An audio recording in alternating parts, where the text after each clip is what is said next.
Welcome to the XY Advisor podcast. To join a global community of financial advisors sharing and learning with one another to drive the positive evolution of financial advice, head to xyadvisor.com.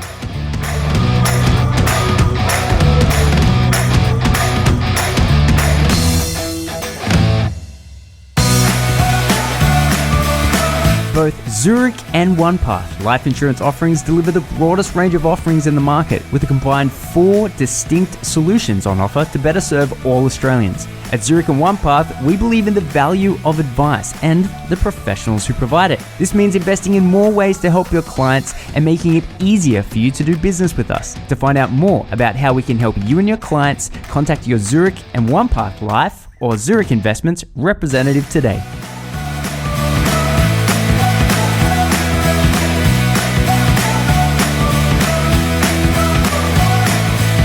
G'day, Clayton here from XY Advisor, chatting with Eric.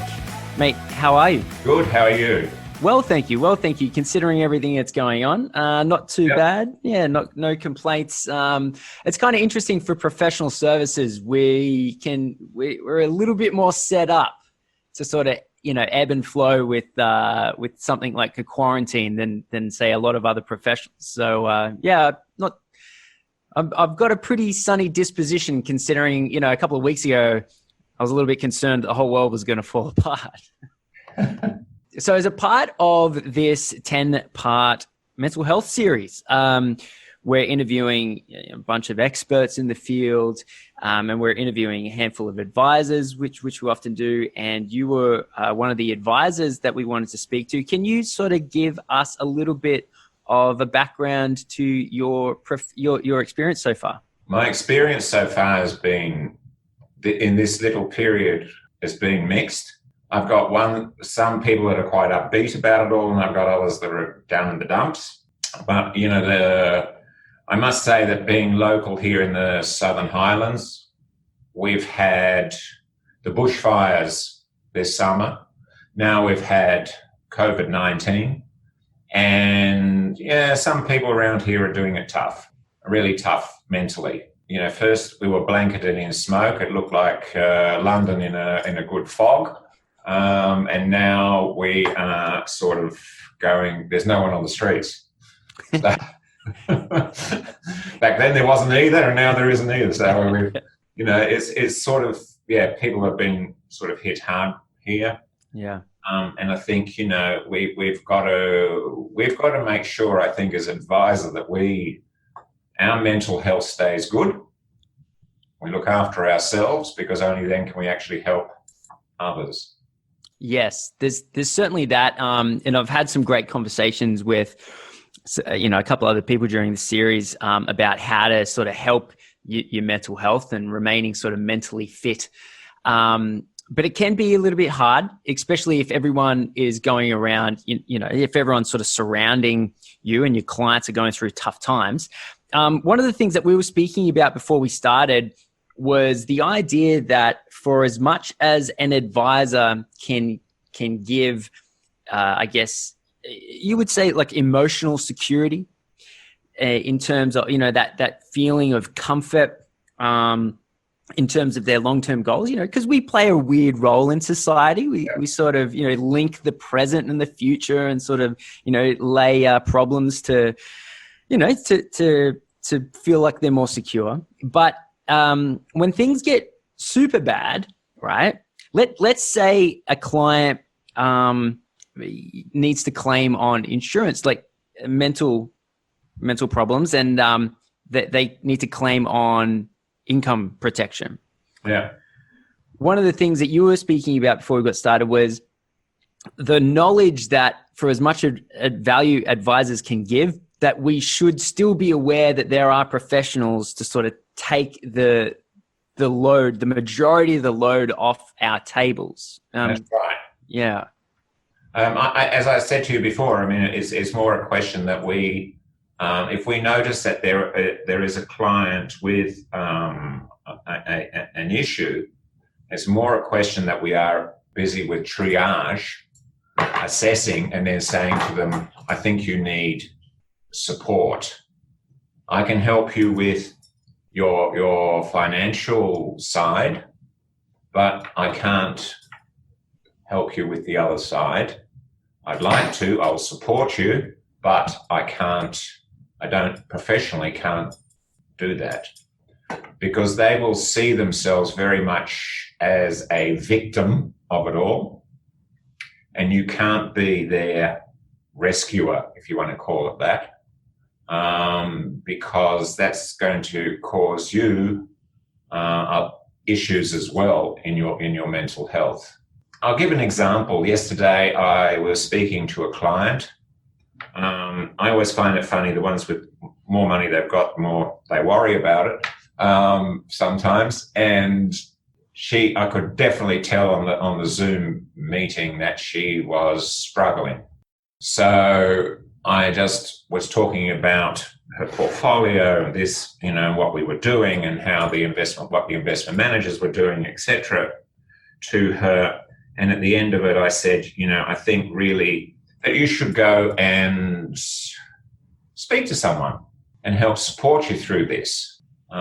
Because I said, it'd be a good idea just to clear everything in your mind, get rid of some of the clutter that's in there, some of the fake news, some of the conspiracy theories. And I said, and please just turn off that news feed. Just if you want something, you turn on something that's nice. Music, meditate, yoga. She lives in an apartment complex. I said, you could also go swimming in the pool there. I said, because there's no one, you just check out if there's anyone else there, or keep 1.5 meters distance and you'll be okay. And I saw a smile start to come back on her face. She didn't look as worried. But I did feel afterwards myself that if I had gone even further with her, that I would have been very drained myself, and that, that wouldn't be any good. So as advisor, you need to know when you need to sort of triage. You've got to say, go talk to someone else. Yeah, I certainly sort of tipped into caring too often, a bit too much too often. And I mean, it's not like I was a psychologist having to deal with the worst problems in the world. Thank God, I was just dealing with, I guess, clients' desire to live a better life. So it was always skewed to the positive. But then if I couldn't solve something, it would sort of get me down. Have you ever found yourself, I guess, feeling like the role of a financial planner is overwhelming for you? There have been a couple of times, yeah. Not so much for the financial planning side, the money side. It's more the other side of things,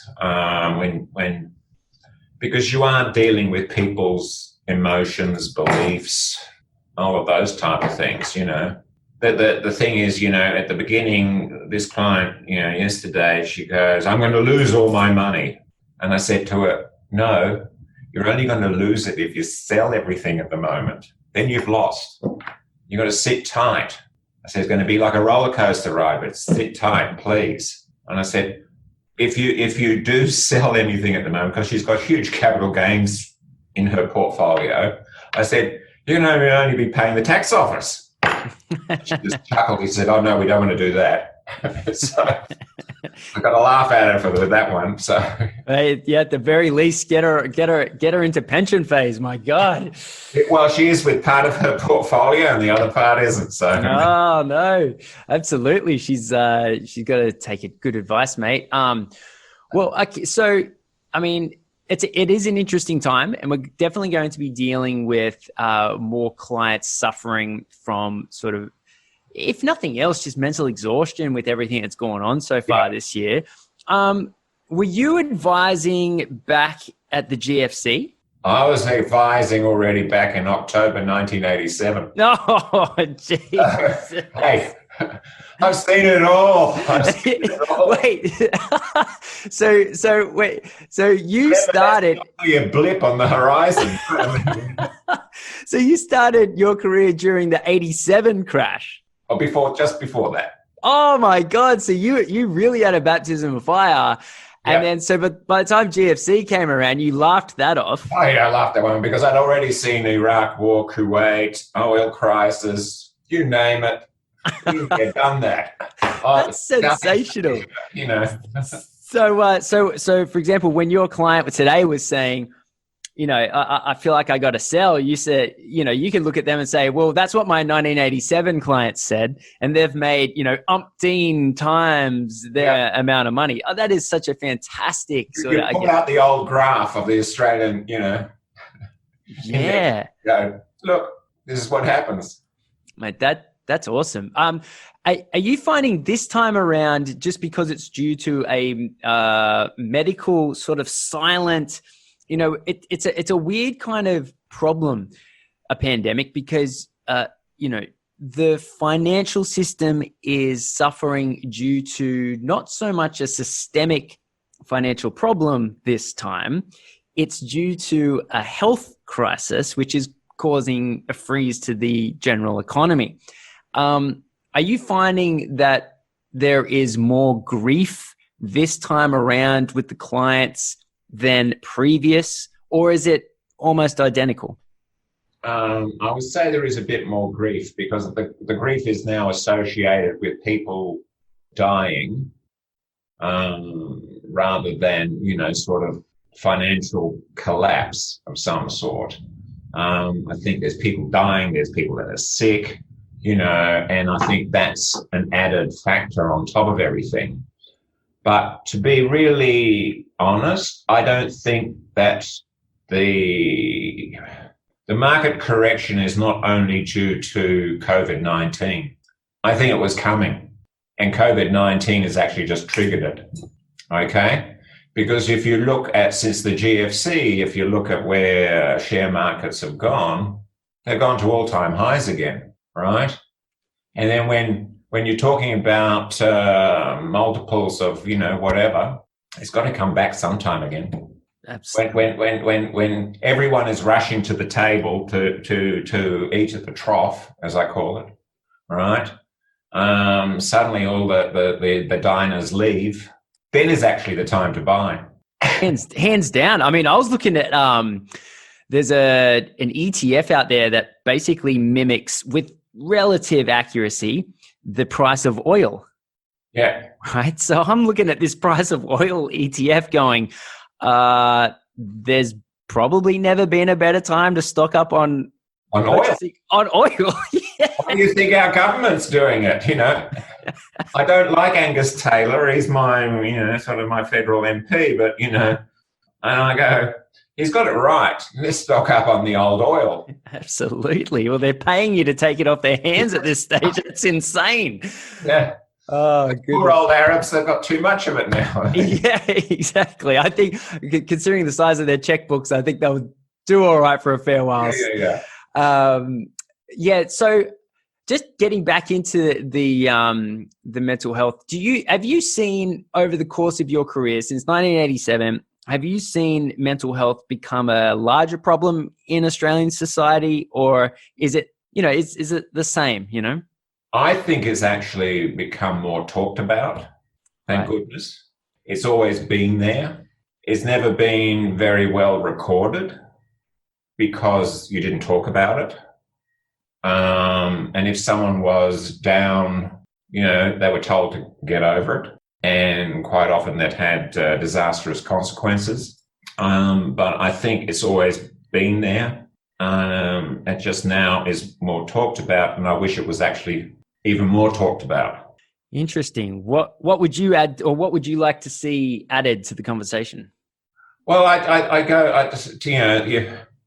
the guy goes down to the pub. He talks about sport, women, whatever money, business, business, whatever, but never talks about his emotions, that he's worried about something, because you don't do that, right? You take a group of women, they go to the cafe or the pub, and what do they talk about? Everything, right? Yeah. It's total different. Now, at Christmas time, I was back in Holland and, you know, went out with friends and whatever. They talk about everything, male and female. They just, you know, about their worries, about the this, about the that, and sport hardly comes into it. Women still come into it, but, and men for the women, is all, Of course. It's a different, the emotions are played out. They're not stored up inside where it can cause a problem. And I think you see that too in what you've been seeing, those videos from Italy, for example. In a town where you see all these people on their balconies in lockdown, all outside singing, making music, dancing on the balcony, still getting together.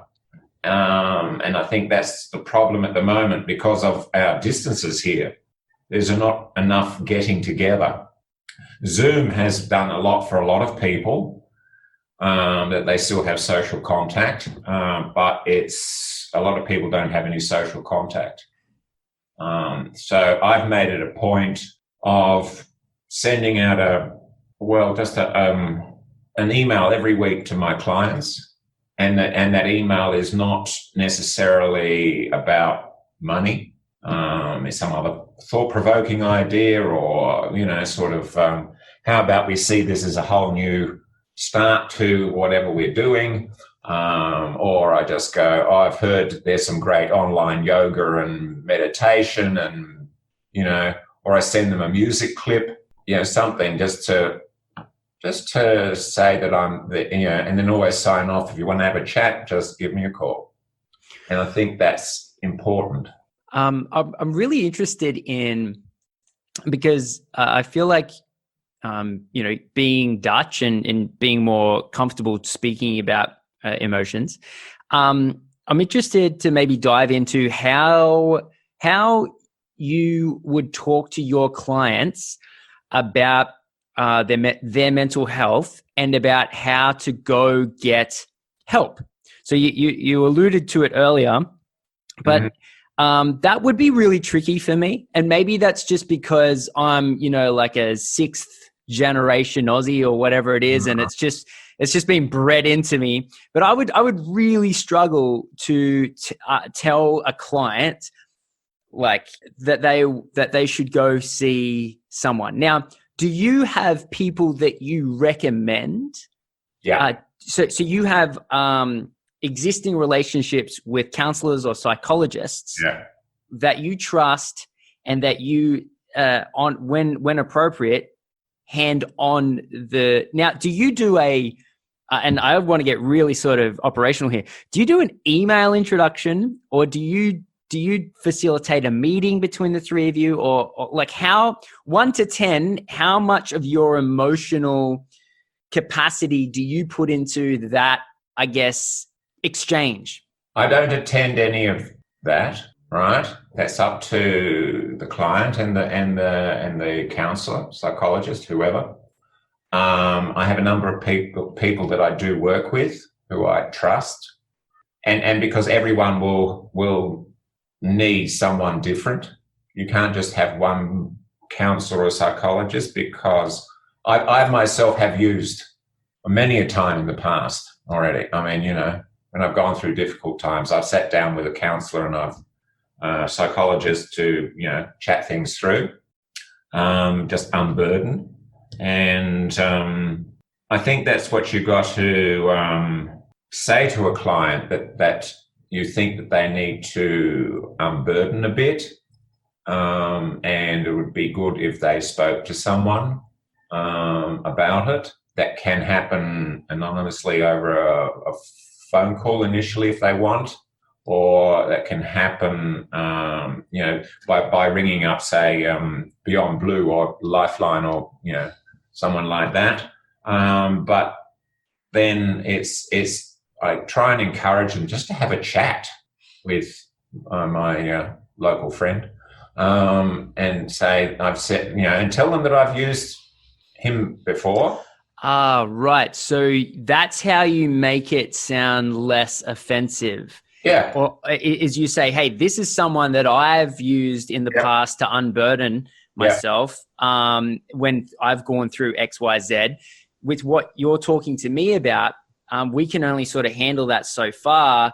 You're probably not going to have any better conversations with your mates outside of this meeting. So why wouldn't you maybe speak to this person? I can facilitate an introduction, or here is their details. But I've got so that's a really nice way of doing it, because, you know, I always like to try to figure out how to frame something before I use it. For example, a really sort of like non-important topic, but you know, when someone's got something in their teeth, right? And they're having a conversation, right? It just took me a long time to figure out how to bring that up, because if you stop the conversation, right? Let's say there's 2 or 3, maybe 4 people talking, and you say, you've got something in your teeth.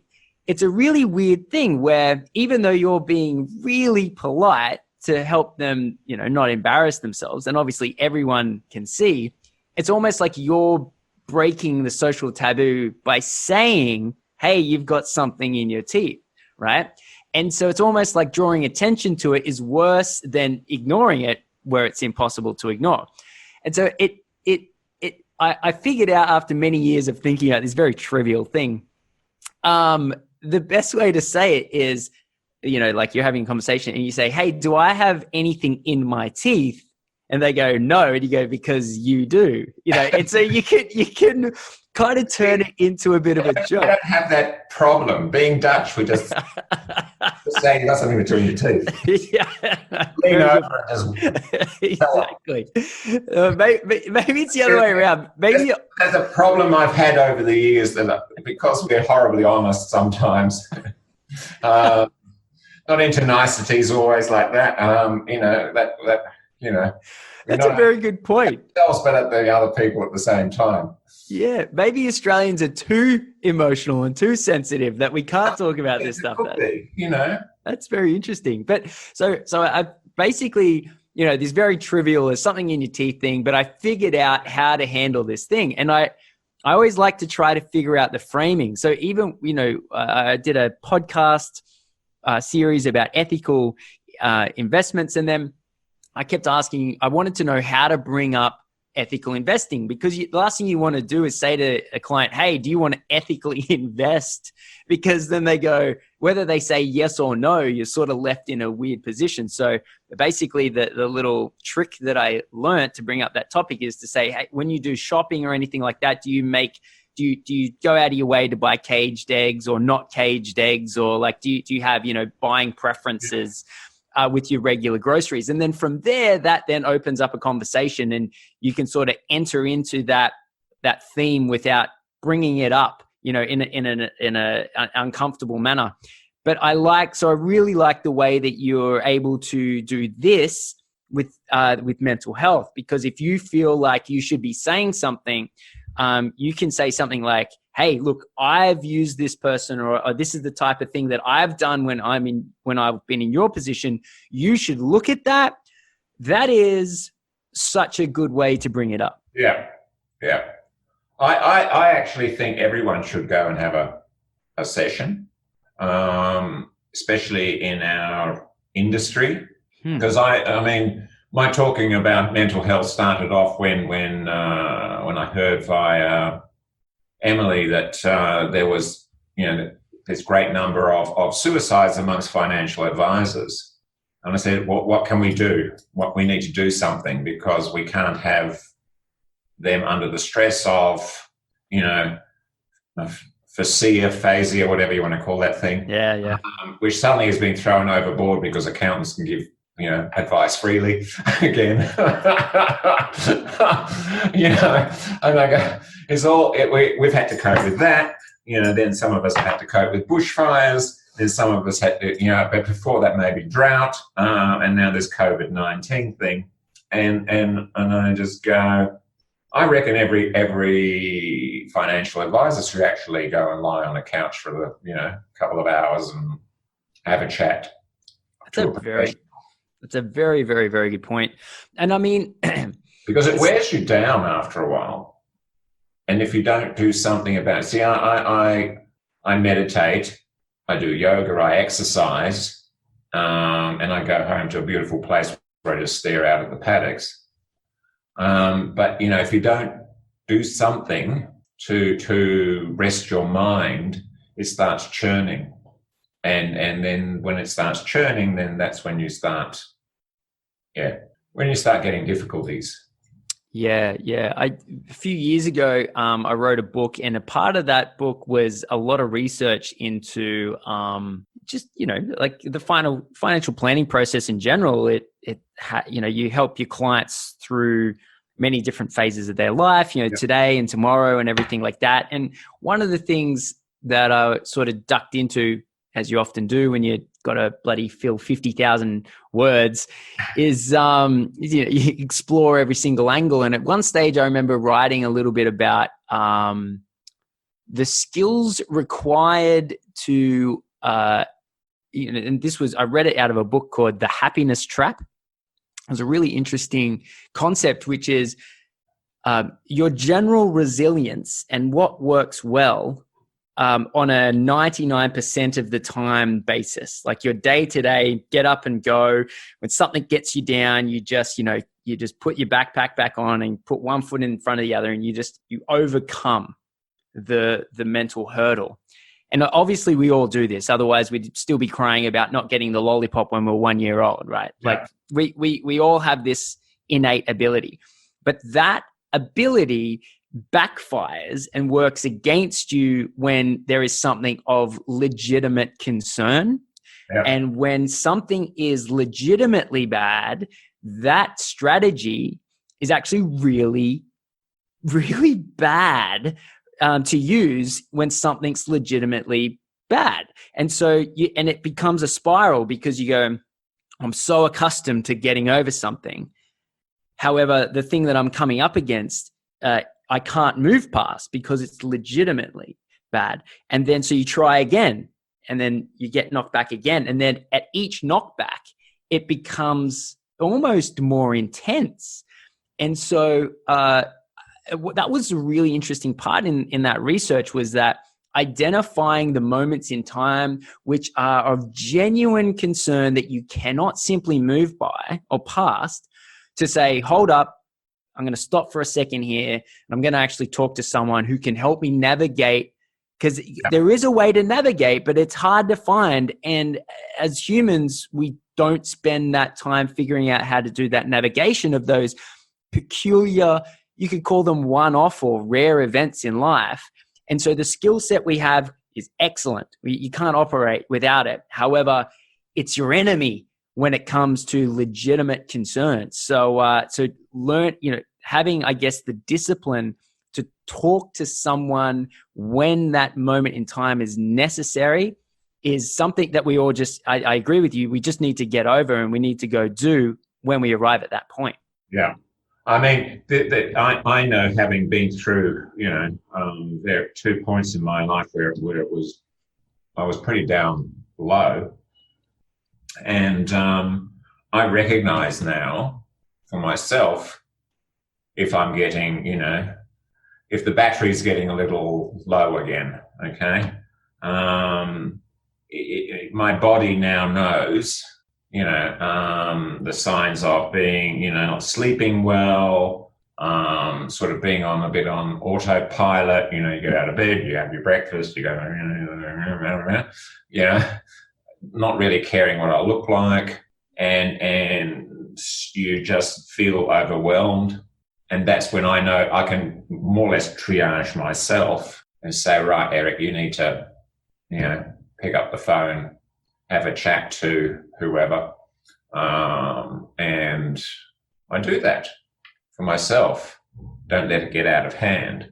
And I think that's where we've got to, I sometimes believe, it just came to me just a little bit earlier, this ethics course that we got to do an exam. I mean, I think it's all nonsense. But we should actually be doing a better counselling course that should be included in our training, so that we can actually triage and know how to handle, people who are, experiencing mental health issues. That's a very interesting concept. So what you're saying is a way to improve financial advice would be to actually, for all of us, to get training on how to do a better job at identifying when someone needs help, and then also so from there being in a position to hand them on. So, and you're exactly right. You know, when I had my business, I had all of my experts, my centers of influence, if you want to call it that, but I didn't have a psychologist. I didn't have one. And that, or, you know, and this conversation is bringing to light, that was a massive hole, you know, in my offering, because I tried to, you know, offer a full service, but I was not equipped to be able to hand people on to psychologists. And I should have been.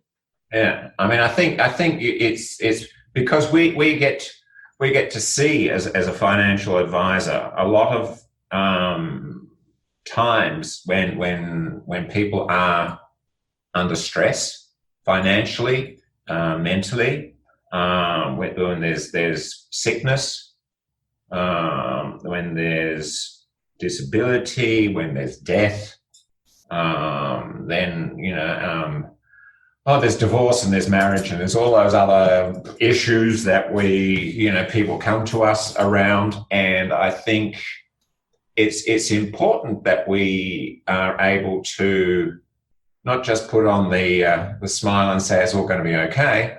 Don't you worry about that. I'll take care of it. No, because that's not always what people actually want to hear. They want guidance through it all as well. And they want to know that you've got empathy for what they're going through, if it's a bad situation. You know, someone comes to me, there was a client a while back, she's getting a divorce. It's a long drawn out affair. And to me, they're both wrong, but anyway, in the drawn out business. And I said, you know, she said, oh, but Eric, you know, I said, look, I've had 2 divorces. I know all about it. And she goes, 2? I said, yeah.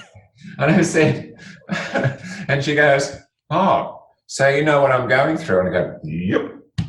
And I said, you know, you got to go and make sure that you use, and I told her too to go and talk to someone for a counsellor, not just to a solicitor or her girlfriends who would tell her to take him to the cleaners. But, you know, to talk to someone else just to unload about it all, which she did. Yeah. Thanked me later for that, because at the same time what happened, her mother had to go into aged care, right? So there was another problem heaped on there. Yeah. So, you know, you've got to make sure that people are, mentally resilient, if you want to call it, because you have to be yourself too. And it's okay with me because I can, you know, speak, having gone through a lot in my own life. You know, I've witnessed things, and therefore I think, you know, I can show empathy in a lot of situations, and I can recognize. But I think for younger advisors, that's a bit more difficult if they haven't gone through some life experiences, and you know, they can't, you know, I'm glad that doesn't all happen to them. It's sort of, you know, that's why the training would actually be good to be able to not just say, oh, I'll fix that for you, because that's not necessarily what they want.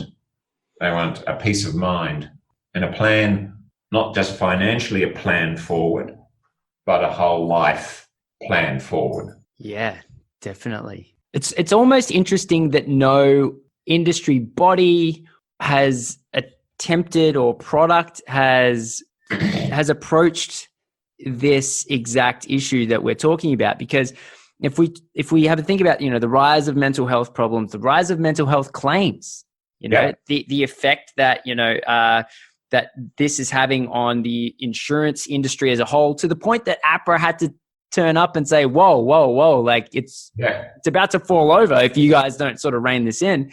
It's interesting that no one's sort of looked at it and said, actually, if we better equipped advisors to be able to handle these conversations, maybe we can help reduce the amount of mental health problems that's going on in Australia. It's a huge topic, and I think we could spend an hour on that. But because financial stress is at the top, you know, of causes for issues, and yet we play in that space. Yeah, absolutely. And we're probably one of the first to know if this is going to be a huge problem or not. Yeah, that's right. Mate, that's a really good insight. I can't thank you more for coming on and sharing with us. I'm really stoked that we were able to grab some time from you. For the advisors out there that just want to reach out and say hi, how do they? Oh, I know you're on XY. Is there? You're on LinkedIn as well. I'm on LinkedIn as well, and there's going to be a whole new virtual me appearing very soon too. So, I'm interested to learn more. There's a really good marketing strategist that I've got is working on all of that as well. Where do we go to find out when it's released? Yeah, well, I'll let you guys know. Okay, done, mate. Well, enjoy the rest of your day. Thanks so much for coming on. Really appreciate it. Okay, see you later. Cheers, mate. Bye.